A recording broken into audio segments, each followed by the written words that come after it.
আপনারা তো ভোটের বাক্স ভরতে চান না, তাহলে আপনাদের কেন ভোটে না? আমার কথা শেষ হয় নাই। আপনি তো তুলনামূলক চিত্রটা বলেন। দেন না। পলিটিক্যাল যাদের কমেন্টেটর দেখি বেশিরভাগই হচ্ছে কি পড়ালেখা করে আসেন না। পলিটিক্সে একটা বিষয় খুব গুরুত্বপূর্ণ, that is perception. Perception is reality. মানুষের পর্যবেক্ষণ কি রকম, মানুষের ধারণা কি আপনার সম্পর্কে। আপনি যদি আপাদমস্তক একজন খারাপ মানুষ হন, কিন্তু পাবলিক পারসেপশন যদি হয় আপনি অসাধারণ, পলিটিক্সে ওটাই আপনাকে মাইলেজ দেবে।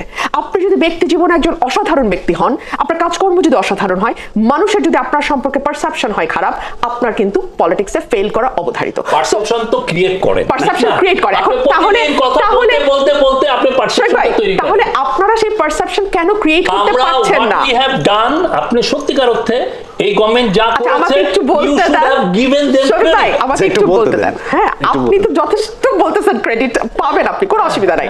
কিন্তু আপনাকে তো মানতে হবে, আপনি খুনের কথা বলছিলেন, একটা রিপোর্ট প্রকাশিত হয়েছে 947 জন একেবারে রিপোর্টেড খুন গত 4 মাসে। আমি একটু বলি, আচ্ছা গত 4 মাসে 967 জন খুন। আমি এটা বলি, আমার পরিসংখ্যানটা শেষ করতে দেন, একটু ধৈর্য ধরেন। আপনি লেখেন 4 মাসে 174টা সাম্প্রদায়িক সহিংসতা, 23 জনের মৃত্যু দাবি করছে হিন্দু বৌদ্ধ খ্রিস্টান ঐক্য পরিষদ। 80টি মাজার ভাঙা হয়েছে গত 4 মাসে। নারীদের ফুটবলের 2টো ঘটনা যদি আমি সরিয়েও রাখি, মেহজাবিনের উপরে যেই ঘটনা ঘটেছে, পরিমণির সাথে যেই ঘটনা ঘটেছে, অপু বিশ্বাসের সাথে যেই ঘটনা ঘটেছে, এই ঘটনাগুলো একটা পারসেপশন তৈরি করে যে এই সরকারটি মৌলবাদকে প্রমোট যদি নাও করে থাকে, মৌলবাদকে এক ধরনের আশ্রয় প্রশ্রয় দিচ্ছে। না দিচ্ছে কিনা আমি এটা আসলে শেষ হয় না। আপনি আচ্ছা, আপনি যদি আমাকে না সময় দেন তাহলে আপনারা পলিটিক্যাল গভর্নমেন্ট না, ফাইন।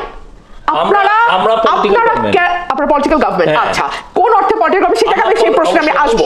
আচ্ছা, কোন অর্থে আপনারা ইলেকশন করতে যাচ্ছেন? কারণ সম্প্রতি প্রধান উপদেষ্টা যা বলেছেন সেটারও বহু প্রশ্নের জন্ম হয়েছে, আমি সেইখানেও আসবো। বাট তার আগে আপনি আমাকে বলেন, 12,000 কোটি টাকা তোলার জন্য আপনি গরিবের উপরে ভ্যাট বসাইলেন, ফাইন।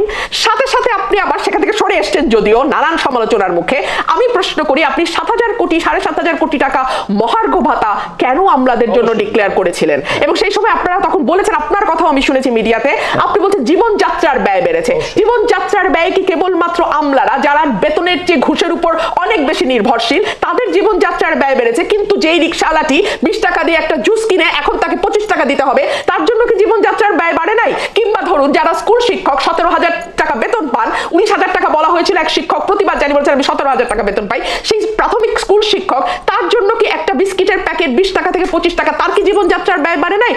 আমলাদেরটা আপনারা কনসিডার করলেন, কিন্তু তারটা করলেন। যদি হাসিনা সরকার হতো আমি বুঝতাম আমলাদের আপনার লাগবে, কারণ ভোটের বাক্স আমলারা ভরে দিবে। কিন্তু আপনারা তো ভোটের বাক্স ভরতে চান না, তাহলে আপনাদের কেন ভোটে না? আমার কথা শেষ হয় নাই। আমার প্রধান উপদেষ্টার বক্তব্য নিয়ে বিনীত কথা আছে। উনি সম্প্রতি ফাইন্যান্সিয়াল টাইমসকে এটা উত্তর দিয়ে নেই। প্রথমত আপনি বলছেন যে 967টা মার্ডার হয়েছে, 47টা হয়েছে। আপনি জানেন বাংলাদেশে প্রতি মাসে কয়টা মার্ডার হয় অন অ্যান এভারেজ? না। তা আপনি তাহলে এটাকে কিভাবে বলছেন বেশি হয়েছে? পত্রিকা রিপোর্ট বলছে তুলনামূলক চিত্রটা কি? তুলনামূলক চিত্রটা বলেন। দেন না। আপনি গত বছর 1000টার উপরে মার্ডার হয়েছিল, এখন 47 এটা কমেছে। আমি তো বলছি কমেছে। আপনি ডেটা চান, আপনাকে আমি ইয়েতে পাঠিয়ে দিব, কি জানো, হোয়াটসঅ্যাপে পাঠিয়ে দিব। তারপরে আপনি 164টা আপনি কার কোট করছেন আপনি জানেন? হিন্দু বৌদ্ধ খ্রিস্টান বৌদ্ধ কাউন্সিল। এরা কি করেছে জানেন? এরা কি করেছে? এরা বলেছে যে বাংলাদেশে 4ই আগস্ট থেকে 20 আগস্ট পর্যন্ত 9 জন মারা গেছে। সেটা নিয়ে নেত্র নিউজ এবং সমকাল রিপোর্ট করেছে 9 জনের কথা। ওরা দেখেছে 8 জনের যে মৃত্যু, 8 জনের মৃত্যুর মধ্যে কোনো রিলিজিয়াস মোটিভেশন নাই। আর এই যে 23 জনের যে কথা বললো, এই 23 জনের যে যারা মারা গেছে, 23 জনের এদের মধ্যে বেশি অনেকে আছে আত্মহত্যা করেছে। আপনি তাহলে বাংলাদেশে যে কোনো হিন্দু মারা গেলেই ওরা বলে ফেলে যে এটা কমিউনাল ভায়োলেন্স হয়েছে।